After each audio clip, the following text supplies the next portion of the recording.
রাম রাবণ নিয়ে যা কিছু ঘটন বাল্মীকি লিখন অতি অনুপম মহাকাব্য রামায়ণ তার শিরোনাম।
উপহার করিলেন, সবাই সমর্থন করিবে, হাতালি দিয়ে সমর্থন করিবে।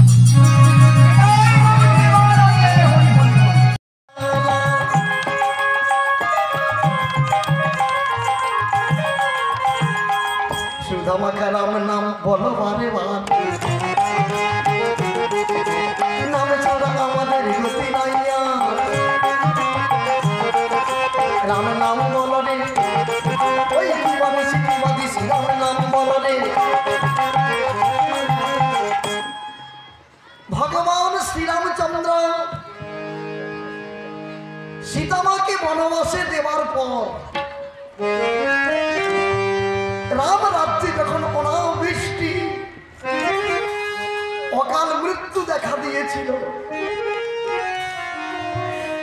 তখন ভগবান শ্রীরামচন্দ্র বশিষ্ঠ দেবের সঙ্গে যুক্তি পরামর্শ করে তিনি শুরু করেছিলেন জগতের কল্যাণের জন্য অশ্বমেধ যজ্ঞ। ভগবান শ্রীরামচন্দ্র গুরুদেবকে বললেন, গুরুদেব এখন প্রথম কাজটা আমার কি, মানে যজ্ঞ করতে গেলে আমার প্রথম কাজটা কি? তখন বশিষ্ঠ মুনি ভাস দিলেন, যজ্ঞের অশ্বকে সুসজ্জিত করে তোমার ঠিকানা অশ্বের পৃষ্ঠে কপালে লিখে দিয়ে কিছু সৈন্য সামন্তর নিযুক্ত করে যজ্ঞের ঘোড়াটির গলার লাগামটা খুলে দাও। মন্ত্রপুত ঘোড়া কোথাও যাবে না, পূর্ব পশ্চিম উত্তর দক্ষিণ এই চারটি দিক যজ্ঞের ঘোড়া ভ্রমণ করে করে অযোধ্যায় একদিন পৌঁছে যাবে। পৃষ্ঠে কপালে লিখে দিয়ে কিছু সৈন্য সামন্তর নিযুক্ত করে যজ্ঞের ঘোড়াটির গলার লাগামটা খুলে দাও। মন্ত্রপুত ঘোড়া কোথাও যাবে না, পূর্ব পশ্চিম উত্তর দক্ষিণ এই চারটি দিক যজ্ঞের ঘোড়া ভ্রমণ করে করে অযোধ্যায় একদিন পৌঁছে যাবে। সেই দিন পূর্ণ আহুতি হয়ে যাবে। রামচন্দ্র তাই করলেন, শত্রুতাকে নিযুক্ত করলেন, সৈন্যদের নিযুক্ত করলেন। নাচিতে নাচিতে অশ্ব পূর্ব দিকে গেল, পূর্ব দিকে জয়ী করে উত্তরেতে গেল, উত্তর দিকে জয়ী করে পশ্চিমেতে যায়, উত্তর দিকে জয়ী করে ঘোড়া পশ্চিমেতে যায়, পশ্চিম দিকে হইতে ঘোড়া দেখিতে না পায়, পশ্চিম দিকে হইতে ঘোড়া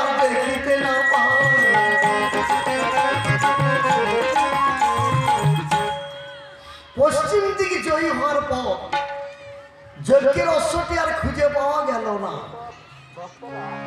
মুনিরা লিখনকে করে খণ্ডন, অশ্ব চলেছে ধ্যান সিদ্ধ ঋষি বাল্মীকির তপন।